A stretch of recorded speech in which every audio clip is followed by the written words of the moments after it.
이 세상의 종교와 우리 기독교의 가장 근본적인 차이가 있습니다. 그것은 죽음을, 절망을 뛰어넘는 참된 소망의 능력을 가지고 있다는 거예요. 인간의 가장 큰 절망은 죽음이죠. 근데 그 죽음으로 모든 것이 허무하고 끝난다라고 생각하는 세상의 가치 가운데 예수 믿고 구원받은 하나님의 자녀에게 주는 축복은 이 죽음을 뛰어넘는 참된 부활 신앙으로 우리의 삶이 살아간다는 거예요. 오늘 우리가 현실적으로 하나님의 자녀로 이 땅에 어떤 능력의 삶을 살아야 되느냐?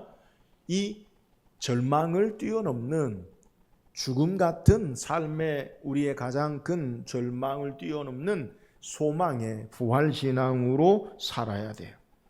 부활신앙이라고 하는 것은 우리가 이 다음에 어느 시점에 하나님이 부르실 때에 천국에 가는 그것만이 부활신앙이 우리가 가지는 소망이 아니에요. 바울은 고린도전서 15장 31절에 형제들아 내가 그리스도 예수 우리 주 안에서 가진 바 너희에 대한 나의 자랑을 두고 단언하노니 나는 날마다 죽노라. 여러분, 바울이 날마다 죽는다라는 의미가 뭡니까? 자기의 육신의 정욕, 하나님의 뜻을 거스린 것들, 죄악된 것들이 죽어지고 예수 생명 능력으로 예수 그리스도로 말미암아 일어서고 사는 것을 우리에게 소개해요. 그러므로 구원받은 하나님의 자녀들은 매일의 삶의 모습 가운데 우리의 눈에 보여지는 절망과 낙담과 때로는 죽음과 같은 현실 속에서도 우리의 삶이 주저앉아 있고 절망으로 낙심하는 자리에 있는 게 아니라 예수 그리스도와 함께 다시 일어나는 소망의 삶을 사는 것, 이것이 바로 구원받은 하나님의 자녀들의 능력이요 축복이라는 거예요. 우리는 현실의 삶 가운데 때로는 우리를 절망케 하고 낙심케 하는 일들을 만날 수 있어요. 내게 주어진 자원이 부족하고 인간의 한계로 말미암아 때로는 우리가 저항할 수 없는 큰 산이나 벽을 만남으로 말미암아 우리의 삶에 절망이 찾아오고 실망이 우리에게 다가올 수 있어요. 우리를 무기력하게 하고 아무 일도 할 수 없는 것 같은 그러한 삶의 모습 가운데 우리는 그 절망 가운데 주저앉아 있는 자들이 아니라 낙심 가운데 우리의 삶을 포기하는 자들이 아니라 예수 그리스도와 함께 다시 일어나는 소망으로 사는 자들이 되어야 된다는 거예요. 오늘 성경은 이처럼 절망 가운데 만나는 소망의 역사를 우리에게 소개해요. 오늘 우리가 함께 읽은 본문의 내용은 아브라함의 아내 사라가 죽고 그 사라를 장사 지내는 모습을 헷 족속으로부터 막벨라 밭과 굴을 사는 모습을 우리에게 소개해요.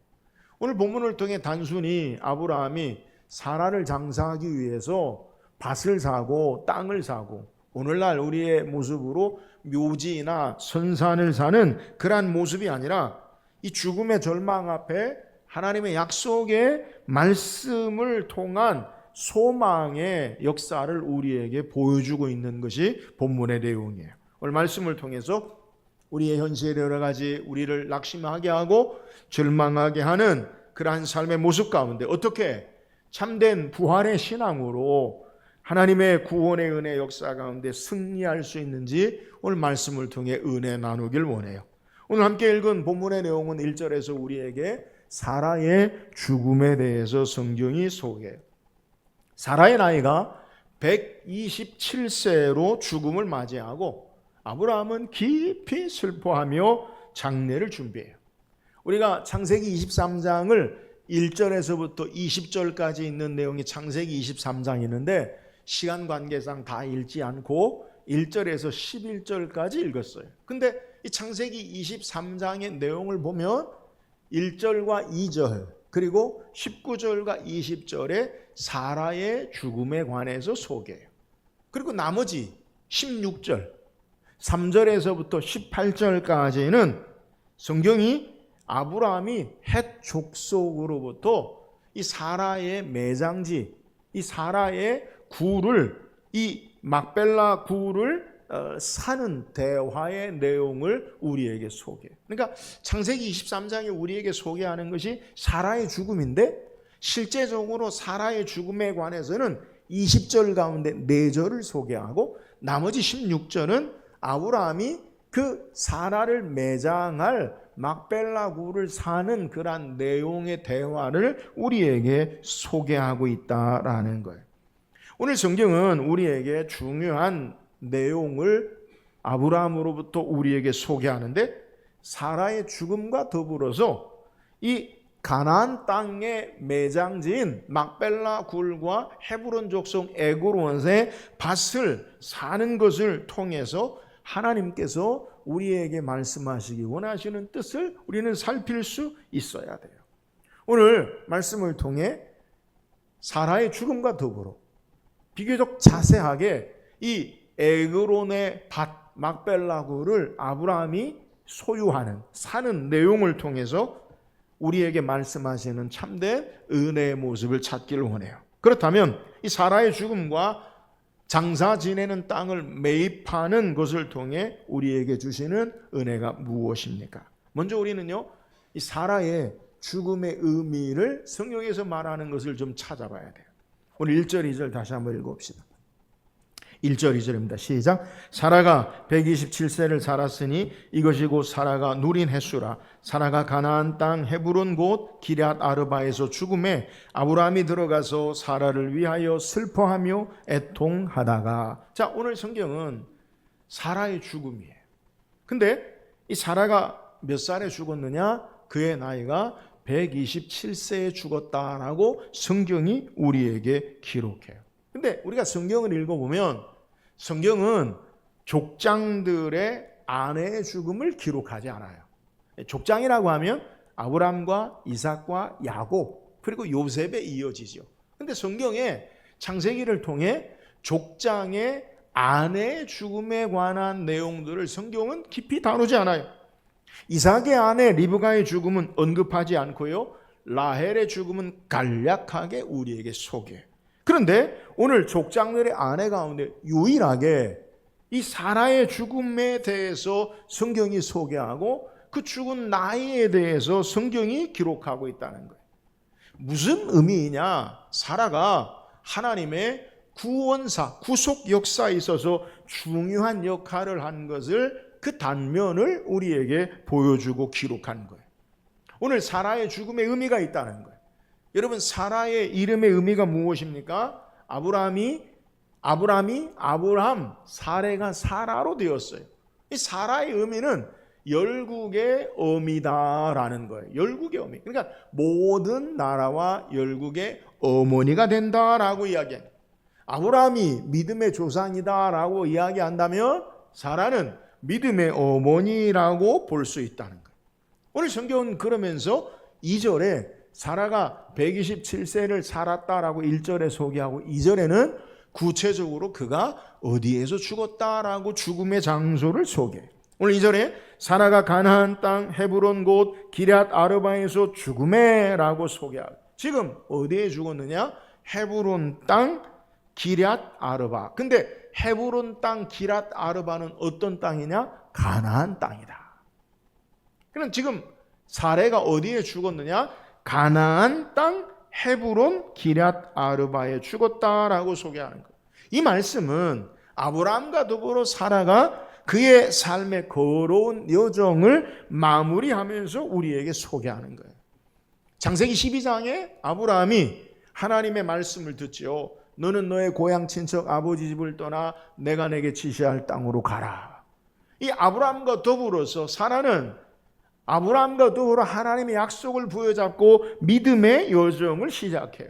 갈대 우르를 통해서 그가 가나안 땅의 하란과 가나안 땅에 이르고 가나안 땅 베델에서 기근으로 말미암아 애굽으로 내려갔다가 바로에게 어려운 일을 당할 뻔한 일 가운데 하나님의 역사로 말미암아 다시 가나안 땅에 올라왔다가 그러다가 네게브를 거쳐 요단과 마므레의 여정 가운데 그랄 땅에 거주하다가 그랄 왕 아비멜렉으로 말미암아 다시 사라가 어려운 위기를 겪었다가 하나님의 간섭하심과 역사하심으로 말미암아 지금 헤브론 땅 기럇 아르바에서 죽음을 맞이하는 거예요.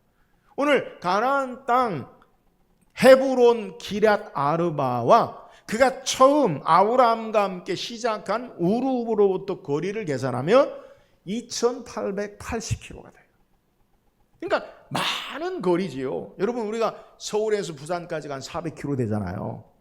근데 고대 지금처럼 뭐 비행기나 뭐 차나 열차가 있는 게 아니라 걸어서 믿음의 길의 여정을 따라 2880km를 걸어갔다라는 것은 거리만으로 설명되지 않은 많은 사건들이 있어요. 잠깐 언급했지만 아브라함을 따라서 고향인 갈대 우르에서 하란을 떠나고 하나님의 지시하는 땅 그곳에 가나안 땅에 이르기까지 많은 믿음의 결단이 있었기에 가능한 것임을 성경이 소개합니다. 사라가 비록 아브라함에게 하갈을 준 사건과 그리고 하갈과의 갈등을 보인 사건이 있지만 사라는 믿음의 어머니로 믿음의 조상인 아브라함께 충분히 본받을 만한 신앙의 모델되는 사람으로 성경이 우리에게 기록하고 있다는 거예요. 이제 그의 나이 127세로 그가 하나님의 부르심을 받았어요. 아브라함이 75세에 하나님의 말씀을 듣고 고향 땅을 떠나죠. 근데 아브라함과 사라의 날은 10년 차예요. 그러니까 아브라함이 75세면 사라는 65세에 하나님의 부르심을 받아 이제 127세의 생을 마감하기까지 62년 동안 믿음의 길을 걸어왔어요. 이삭을 낳은 후 37년 동안 하나님의 약속의 소망 가운데 아브라함께 믿음의 소망의 삶을 산 사람이 바로 사라임을 성경이 우리에게 소개해요. 그래서 베드로 사도는 이 사라를 모든 아내들에 대한 모범과 권면으로 성경이 우리에게 소개해요.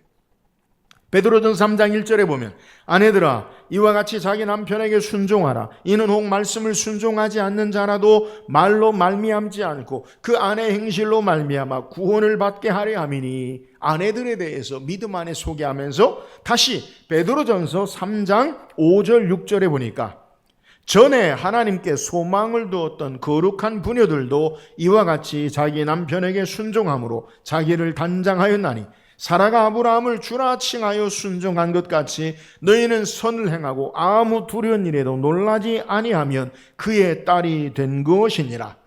무슨 말씀이냐? 하나님께 소망을 두었던 거룩한 부녀의 모범으로 모델로 사라를 우리에게 소개하고 있어요. 다시 말씀드리면 사라가 없었더라면 아브라함이 믿음의 조상으로 하나님의 역사를 감당할 수 없는 그러한 삶의 모습이라는 것을 우리에게 소개하는 거예요. 오늘 사라는 아브라함을 뭐라고 소개하냐? 주라 칭하여 순종함으로 하나님의 역사를 이루었다는 거예요. 사라의 모범의 신앙이 뭐냐? 하나님의 말씀을 따르는 아브라함을 따라 사라도 자기 남편을 주라 칭하면서 순종해서 하나님의 믿음의 역사를 이루어 나갔다라는 것을 우리에게 소개하는 거예요. 오늘 사라를 모든 부녀의 모범이다라고 베드로 사도가 우리에게 소개하는 것은 그는 아브라함에게 순종하는 믿음이다라고 성경이 소개해요. 많은 사건과 어려움과 갈등이 있었지만 아브라함에게 주로 순종함으로 하나님의 역사를 행할 수 있었다. 이것을 우리에게 소개하는 거예요. 여러분, 우리의 현실적인 삶의 모습 가운데서 부부가 어떤 일을 행하는데 아내가 반대하면 그 일이 됩니까? 안 됩니까? 돼요? 안 돼요. 교회에서도 마찬가지. 죄송해요. 남편 집사님, 남편 장로님, 아내가 반대하면 뭐 일할 수 있어요? 없어요? 없어요. 없어요. 아브라함의 믿음의 역사가 사라가 반대한다. 그러면 안 된다는 거예요. 그잖아요. 물론 고대와 지금의 여성 지위와 향상 그러한 것이 같진 않아도 그래도요. 아내가 반대하면 여러분 그거 잘 되지 않아요. 우린 여기서 조금 껄끄럽지만 하나님 말씀대로 우리의 삶의 신앙의 모습을 살펴봐야 돼요. 그것은 아내가 남편에게 순종하는 문제예요. 성경은 우리에게 분명하게 아내들아 주 안에서 남편에게 순종하라라고 소개. 그런데 대부분 우리의 가정이나 삶의 모습을 보면 가정에서 남편이 낫습니까? 아내가 낫습니까? 솔직하게 말씀하시라고요. 남편이 나요? 아내가 나요? 아내가 낫죠. 아내 말을 들어야 뭐가 된다고 그러잖아요. 그잖아요. 남편이 낫습니까? 훌륭한 생각이에요. 그런데 대부분 아내가 나요. 우리 집을 보더라도 우리 집 사람이 낫습니까? 제가 낫습니까? 제가 낫죠? 우리 집 사람이 나요. 그러면 누가 아내가 순종해야 합니까? 남편이 순종해야 합니까? 현실적으로 우리는 누구 말 들으라고 그래요? 아내 말 들으라고 그러잖아요. 근데 성경은 뭐라고 그래요? 누가 순종하라고 그래요? 아내가 순종하라고 말해요. 여러분 그 이유가 뭐예요?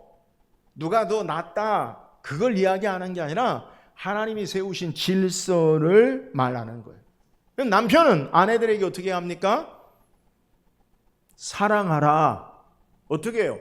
그리스도께서 에베소서 4장에 그리스도께서 교회를 사랑하듯 아내를 사랑하라. 여러분 그리스도께서 교회를 사랑한 게 뭐예요? 저는 결혼 주례할 때 예비학교에 꼭 이걸 해요. 가장 최근에 결혼 예비학교를 한 것은 우리 민영이 했잖아. 그죠? 네. 아내는 남편에게 순종하라. 남편은 아내를 사랑하라. 이게 행복한 결혼 하나님이 세운 질서의 원리예요. 그러면 남편이 어떻게 사랑하느냐? 그리스도께서 교회를 자기 몸을 다 주시고 죽으시고 희생하듯이 사랑하는 거예요. 여러분 사랑의 책임이 큽니까? 순종의 책임이 큽니까? 남자의 책임이 커요? 여자의 책임이 커요? 여자는 순종하면 되고요. 남자는 어떻게 해야 돼요? 죽어요. 그리스도께서 교회를 사랑하듯 자기 몸을 다 들여서 희생의 십자가의 죽음으로 말미암아 사랑하는 거예요. 사랑의 책임이 큽니까? 순종의 책임이 큽니까? 사랑의 책임이 크죠. 여러분 하나님이 세우신 질서예요. 사랑 여러분, 사라는 아브라함에게 주라 순종함으로 하나님의 역사를 감당한 사람인 것을 우리에게 소개해요. 우리들도 남편에게 순종하고 주 안에서 또 우리가 신부로 주께 순종할 때 하나님의 능력의 역사, 하나님의 뜻을 이루는 은혜가 있음을 우리에게 소개하는 거예요. 사랑하는 여러분, 우리가 다른 말 하지 말고 하나님 말씀대로 신앙해야 돼요. 남편에게 주 안에서, 주 밖에서가 아니에요. 주 안에서 순종하시고 신부된, 영적인 신부된 우리 모두는 주님께 순종함으로 하나님의 역사를 이루는 저와 여러분 되기를 주의 이름으로 축원합니다. 또 오늘 말씀을 통해 우리 주신 은혜가 뭐예요? 4절 한번 읽어보세요. 4절입니다. 시작. 고려하는 자이니 당신들 중에서 매장할 소유주를 주어 내가 나의 죽은 자를 내 앞에서 내어다가 장사하게 하시오. 자, 아브라함은 사라의 죽음 앞에 마냥 슬퍼하고 애통해하지 않고, 오늘 성경에 우리가 시간상 자세히 막 다 보지 못하는데 성경에 오늘 3절에 그 시신 앞에서 일어나 소개하고 7절에도 아브라함이 일어나라고 소개하고 있어요. 아브라함이 이 사라의 죽음 앞에 마냥 슬퍼하는 것이 아니라 이제 사라를 매장할 무덤, 매장할 소유지를 구하는 내용을 헷 족속들에게 소개해요. 근데 이 헷 족속들에게 자신의 사라를 매장할 소유지를 구하기 위해서 겸손하게 그들에게 이야기하는데, 나는 당신들 중에 나그네요 고려하는 자이니 당신들 중에서 매장할 소유주를 주어 내가 나의 죽은 자를 내 앞에서 내어다가 장사하게 하시오. 아브라함은 사라의 죽음 앞에 헷 족속에게 말하는 거예요. 사라를 장사할 수 있는 매장할 소유지 땅을 달라고 말하는데 여기에 아브라함이 어떻게 살아오고 살아가고 있느냐, 그의 신앙의 모습을 우리에게 소개해. 아브라함이 뭐라고 이야기합니까? 자기에게 헷 족속들의 땅에 살고 있는 그의 처지를 뭐라고 이야기하느냐? 나는 당신들 중에 나그네요 거류하는 자다라고 소개해. 여러분, 지금 왜 아브라함이 가나안 땅에 살고 있어요? 하나님의 인도하심 앞에 살았어요. 하나님께서 지시하시는, 인도하시는 땅이 너와 내 후손에게 주리라 약속의 땅이 가나안 땅이에요. 그런데 놀라운 것은 하나님이 지시하신, 인도하신 그 땅에 사는데 그의 땅이 없어요. 자기 아내를 매장할 소유지가 없어요. 그리고 그는 뭐라고 삶을 고백하느냐? 나는 당신들 중에 나그네요 거류하는 자다라고 소개해요. 여러분, 나그네가 무엇입니까? 사전적인 의미로 자기 고향을 떠나 잠시 머물거나 떠도는 사람을 나그네라고 해요. 거류하는 자는 어떤 의미입니까? 임시 체류자, 임시 머무는 자예요. 왜 아브라함이 이런 고백을 해요? 하나님이 약속한 땅에 사람에 살았음에도 불구하고, 하나님이 인도하신 땅인 가나안 땅에도 불구하고, 그곳에 아무것도 없는 것이 아니라 헷족속이 살고 있는 그 땅에서 아브라함은 어떤 생각을 가지고 믿음으로 신앙하느냐? 나는 이 땅이 나그네와 잠시 임시로 거처하는 삶의 모습이다라는 것으로 그는 고백하고 있는 거예요. 아브라함이 믿음으로 하나님의 인도하심을 따라 가나안 땅의 삶에도 불구하고 하나님이 주시는 그 땅에 소유지가 없어요. 그리고 그는 어디에 삽니까? 장막 가운데 살아요. 장막이 뭐예요? 텐트예요, 텐트. 이 장막 가운데 살면서 하나님이 가라 하시면 짐을 싸서 가고요. 하나님이 옮기라 하면 옮기는 하나님을 따라 사는 자예요. 왜 거류자와 나그네로 사느냐? 땅을 소유하고 그 땅에 사는 자가 아니라 하나님을 따라 사는 자의 의미로 그는 나는 나그네요 거류하는 자다라고 소개하고 있는 내용이에요. 그는 수십 년 동안 가나안 땅에 살면서 75세의 부름을 받아 가나안 땅에 살면서 하나님 앞에, 하나님 약속의 땅이 있다니까 나에게 땅에 내 소유로 내 명의로 내 땅을 주세요라고 요구하지 않아요. 왜요? 그는 하나님을 신뢰하고 있기 때문에 그래요. 그가 경험한 창세기 22장의 하나님이 어떤 하나님이에요? 이삭을 죽음에 내몬다 할지라도 죽은 자를 살리심이 없는 것을 있는 것 같이 부르시는 여호와 이레 하나님, 그 하나님을 바라보고 내가 어떤 형편에 내 소유에 내 이름의 땅이 없다 할지라도 하나님이 예비하시고 인도하시고 역사하시는 삶, 하나님을 바라보고 나그네와 거류민의 삶을 살고 있는 것을 우리에게 소개하는 거예요. 하나님의 약속을 의지하고 하나님을 신뢰하고 자신의 삶의 필요나 요구나 원하는 것을 구하는 게 아니라 하나님을 절대 신뢰하고 하나님을 기뻐하고 하나님을 만족하며 사는 삶의 모습 가운데 하나님의 인도하심, 하나님의 지시하심, 하나님의 말씀을 따라 주님을 신뢰하고 주님을 의지하고 사는 모습을 우리에게 소개하는 거예요.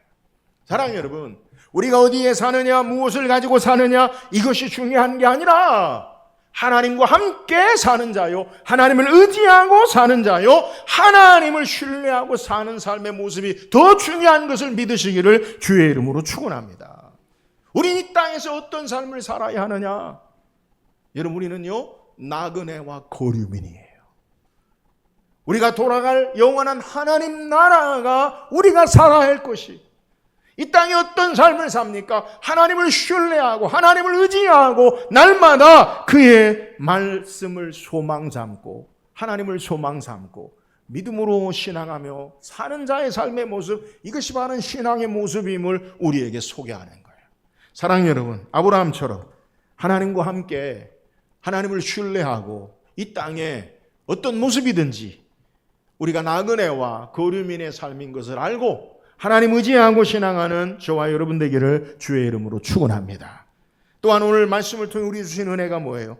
오늘 앞에서 소개한 창세기 23장은 사라의 죽음에 대해서 소개하지만 대부분의 내용은 아브라함과 헷 족속 간의 대화를 통해 아브라함이 그의 아내를 매장할 소유지, 다시 말하면 부동산 거래에 대해서 오늘날 해석하면 내용이 많이 담고 있다는 거예요. 3절에서부터 16절까지는 그 내용을 우리에게 소개. 아브라함이 헷 족속에 원하는 것이 뭐예요? 4절 다시 읽어보세요. 4절 시작. 나는 당신들 중에 나그네요 고려하는 자이니 당신들 중에서 매장할 소유지를 주어 내가 나의 죽은 자를 내 앞에서 내어다가 장사하게 하소서. 아브라함이 원하는 게 뭐예요? 아브라함이 요구하는 게 뭐예요? 죽은 자를 장사할 매장지를 소유지로 달라. 우리가 단어를 좀 깊이 생각해야 되는데, 매장지, 사라를 묻을 그 매장지를 소유지로 달라. 소유가 뭐예요? 소유지가 뭐예요? 내 거. 아브라함 거. 그러니까 아브라함이 헷 족속에 요구하는 것은 사라를 묻을 내 땅을 원합니다. 이걸 이야기하는 거예요. 그런데 헷 족속들은 이 아브라함에게 뭐라고 이야기하느냐? 6절 보세요. 6절 시작.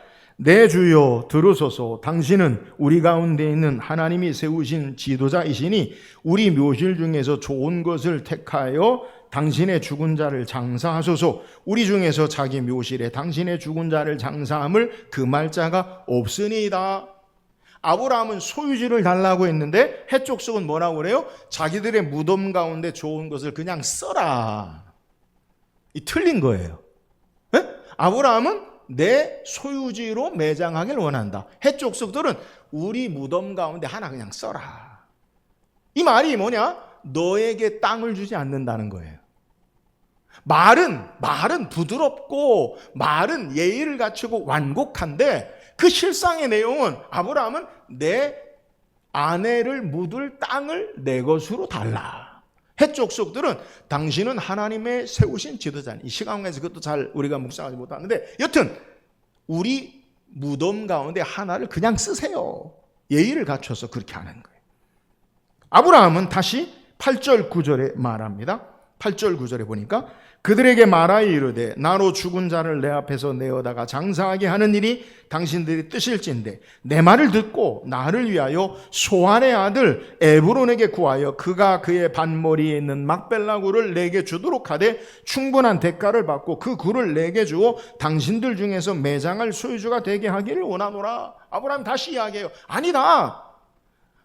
헤브론 에그론의 밭을, 오늘 성경에 소알의 아들 정확히 지적해요. 에브론의 밭에 막벨라 굴과 그 밭을 내게 소유지가 되게 하기를 주되 내가 충분하게 돈을 주고 그걸 내가 내 소유지로 삼길 원한다. 이렇게 이야기하는 거예요. 아브라함은 구체적으로 소알의 아들 에그론의 반머리에 있는 막벨라 굴을 값을 지불하고 매장을 자기의 땅으로 삼겠다는 거예요. 그런데 이 제안에 에그론이, 자기의 소유고 가지고 있는 에그론이 뭐라고 이야기하느냐? 11절에 보니까 내 주여 그리 마시고 내 말을 들으소서. 내가 그 밭을 당신에게 드리고 그곳의 굴도 당신에게 드리되 내가 내 동족 앞에서 당신에게 드리오니 당신의 죽은 자를 장사하소서. 뭐라고 그래요? 내가 내 굴과 내 소유를 당신에게 동족 앞에서 밭도 드리겠습니다. 그냥 준다는 것 같지요, 오감상. 에? 근데 성경을 쭉 읽어보면 그냥 주는 게 아니라, 우리가 거래할 때도 그래 내가 줄게. 그러면 돈을 주고 주는 것도 준다고 해요. 그죠? 장사하는 사람들이 물건이 좋은 거 있는데 한번 가져가세요. 그럼 그냥 가져갑니까? 돈 주고 가져가죠. 헷 족속들이 정말 상술이 뛰어나요. 우리가 읽지 않았지만 시간 관계 13절에 아브라함이 뭐라고 이야기하느냐? 13절에 보니까 그 땅에 백성이 듣는 데서 에브론에게 말하 이르되 당신이 합당히 여기면 청하건대 내 말을 들으시오. 내가 그 밭값을 당신에게 주리니 당신은 내게서 받으시오. 내가 죽은 자를 거기 장사하겠노라. 아브라함 뭐라요? 내가 밭값을 주겠다. 처음에 이 에그론 뭐라고 그래? 그냥 가지세요. 이렇게 말하는 것 같은데 아브라함이 뭐라요? 내가 밭값을, 땅값을 지불하겠습니다. 아브라함이 그 밭값을 주고 이 땅을 주기를 원해요. 이 에그론이 뭐라고 이야기하느냐? 앞에서 그냥 주는 것 같으면 내용이 달라질 텐데 15절에 뭐라고 이야기하면 15절 같이 읽어봅시다. 15절 시작. 내 주여 내 말을 들으소서. 땅값은 은 400세겔이나 그것이 나와 당신 사이에 무슨 문제가 되리까? 당신의 죽은 자를 장사하소서. 땅값이 얼마라고요? 그냥 주면 이 값을 얘기해요? 안 해요? 안 하죠. 그러니까 뭐라고 하는 거예요? 아니 그냥 얼마인데 뭐 줄라면 주고 뭐 가져가려면 필요하면 쓰세요. 근데 한 400만 원 4천만 원 되니까 뭐 줄라면 쓰고 쓰세요. 이거 얘기하는 거예요. 400세겔. 문맥을 살피면 에그론이 아브라함이 그냥 드리겠다 하고 아브라함은 값을 지불하겠다고 하니까 슬쩍 얹어서 땅값이 한 400세겔이라 라고 그렇게 이야기한다는 거예요. 여러분 오늘 무슨 의미입니까? 장사의 수단으로 내가 줄 테니까 값을 줘라 이 얘기예요 결국은. 근데 문제는요 이 에그론의 밭이 몇 세겔이냐? 400세겔. 400세겔은요 많은 돈이에요. 성전세가 반세겔, 노동자 3일 품삯이. 그러니까 반세겔이 노동자 3일 품삯이면 한 세겔은 노동자 일주일 일해야 돼. 한 주. 400세겔이면 적어도 4, 4, 16, 160주. 1년이 몇 주예요? 52주. 그러면 한 3년 땅값이 비싸죠. 그죠? 얼핏 계산해도 비싸요. 성경에 400세겔은 일반적인 값이 아니에요. 정리학자들은 이 값이 적당한가라는 거에 대해서 성경을 생각해요. 성경의 다른 부동산 매매 가격을 비교하면 상당히 큰 돈이에요. 예레미야 32장 9절에 보면 내 숙부의 아들 하나멜이 아나돗에 있는 밭을 사는데 은 17세겔을 달아주대. 밭을 샀는데 은을 얼마 달아줬어요? 17세겔. 또 사무엘하 24장 24절에 보면 왕이 아라우나에게 이르되 그렇지 아니하다. 내가 값을 주고 내게서 사리라. 값 없이는 내 하나님 여호와께 번제를 드리지 아니하리라 하고 다윗이 은 50세겔로 타작마당과 소를 사고 아라우나의 타작마당을 은 50세겔을 주고 다윗이 지불했다는 거예요. 물론 땅의 크기나 당시 경제적인 상황이 달라요. 땅이 얼마나 되는지 거기에 대해 성경이 정확히 말하지 않기 때문에. 그러나 은 400세겔은 적은 돈이 아니라는 거예요. 이런 모습 가운데 아브라함은 두말하지 않고요. 은 400세겔을 주고 그 땅을 헷 족속이 모든 헷 족속이 보는 데서 지불하고 자신의 소유지, 매장할 소유지로 삼았어요. 어떤 성경학자들은 이것을 말하기를 아브라함이 에그론에게 은 400세겔을 지불한 것은 지금으로 말하면 바가지를 쓴 것이다. 속어를 써서 죄송해. 눈팅이 맞았다. 야, 이 아브라함이 이게 정말 터무니없이. 근데 그걸요 모든 헷 족속이 다 봤어요. 에그론이 400세겔을 받고 막벨라 굴과 그 밭을 에그론이 팔았대. 야, 수지 맞은 거 아니야? 사람들의 입에 오르내릴 거예요. 아마도 아브라함이 야, 저 세상 물정 모르는구나. 하나님의 지도자라고 하지만 저 바보 아니야? 이렇게 이야기할 수 있어요. 그런데 이런 소문과 그들의 입에 오르내리는 것이 아브라함의 막벨라 굴과 에고넬의 밭은 아브라함 거야. 가나안 땅 핵족 속에 그것은요 아브라함 거야. 이렇게 모두에게 인정되어지는 내용이라는 거예요.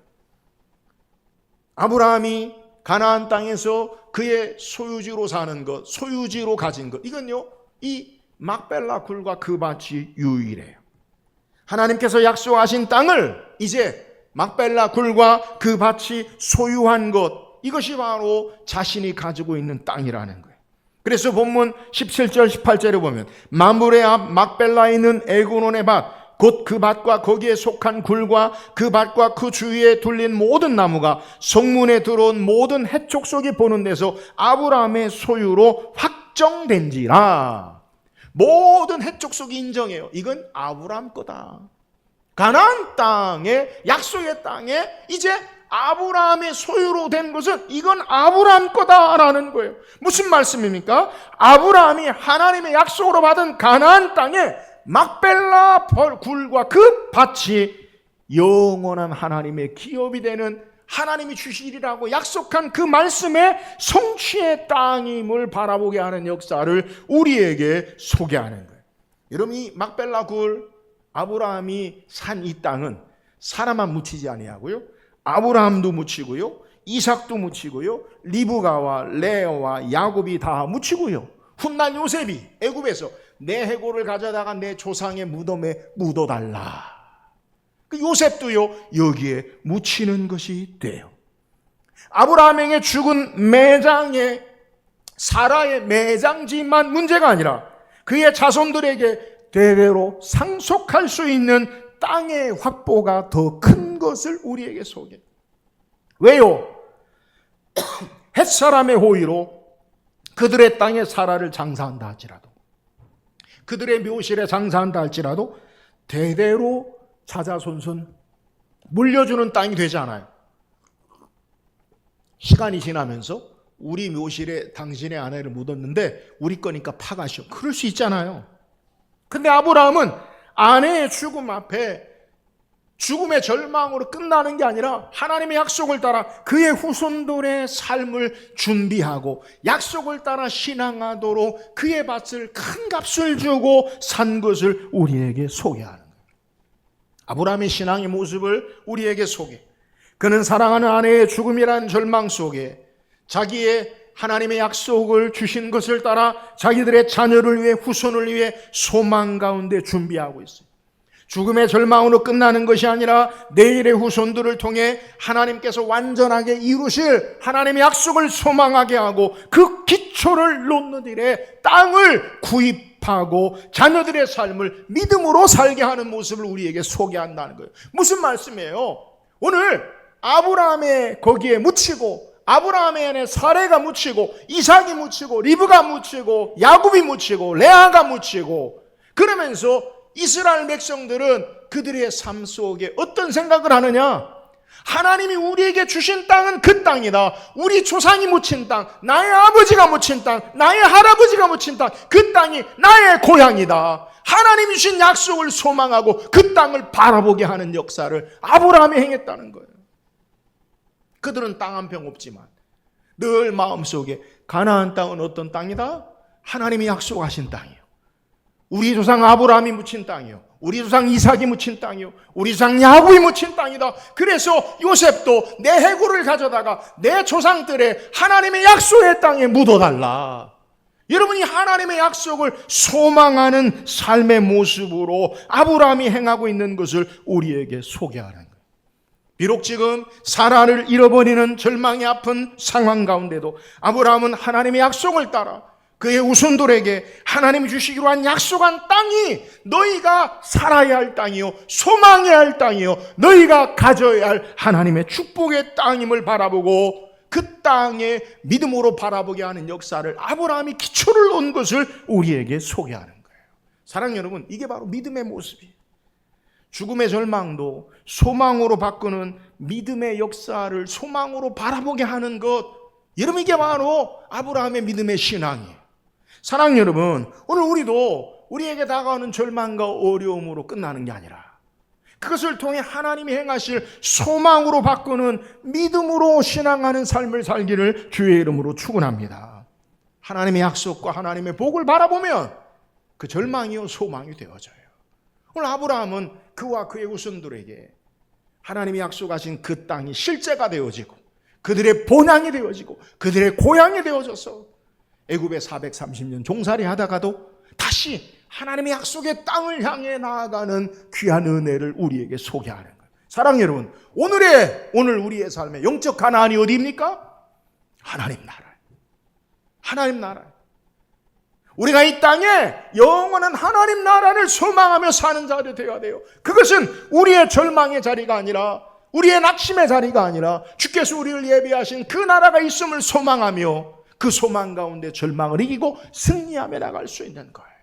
예수 안에 우리의 절망이 소망이 되고 예수 그리스도와 함께 믿음으로 이 땅의 삶을 소망으로 승리하는 삶을 사는 우리 모든 성도 되기를 주의 이름으로 축원합니다. 오늘 성경 우리에게 사라의 죽음과 그의 땅을 매입하는 것을 통해 하나님의 은혜를 소개해요. 사라의 죽음의 의미가 뭐예요? 그가 아브라함에게 순종함으로 믿음의 하나님의 역사, 열국의 어머니를 감당했어요. 오늘 우리는 하나님 말씀 앞에 순종함으로 주께서 이루시기 원하시는 선한 역사를 감당하는 저와 여러분 되기를 주의 이름으로 축원합니다. 아브라함은 나그네와 거류민으로 살았어요. 장막을 통해 하나님을 신뢰하고 하나님을 의지하고 자기 한 평 땅이 없지만 내가 원하는 것 내가 구하는 것 바라는 것을 하나님께 구하는 것이 아니라 하나님이 여호와 일의 하나님으로 함께 하심을 우리에게 필요를 채우심을 신뢰하고 그 하나님과 거류민과 나그네로 살았어요. 오늘 우리가 어떤 모습으로 사느냐? 하나님 의지하고 하나님 신뢰하고 이 땅에 나그네와 거류민으로 사는 하나님 의지하고 사는 저와 여러분 되기를 주의 이름으로 축원합니다. 오늘 사라의 죽음을 통해 아브라함의 믿음의 소망을 소개해요. 그는 비싼 값을 주고 땅을 소유한 것은 이유가 뭐냐? 그의 후손들에게 하나님이 약속하신 하나님의 기업을 하나님의 말씀을 바라보게 하고 이것이 바로 하나님의 말씀을 따르는 참된 소망 가운데 그의 후손들이 가져야 할 것을 믿음으로 살게 하는 그 일을 아브라함이 행한 거예요. 우리도 영원한 하나님 나라를 소망 삼고 이 땅에 죽음의 절망과 이 땅에 여러 가지 어려운 일을 이기고 주님과 함께 승리하는 우리 모든 성도 되기를 주의 이름으로 축원합니다.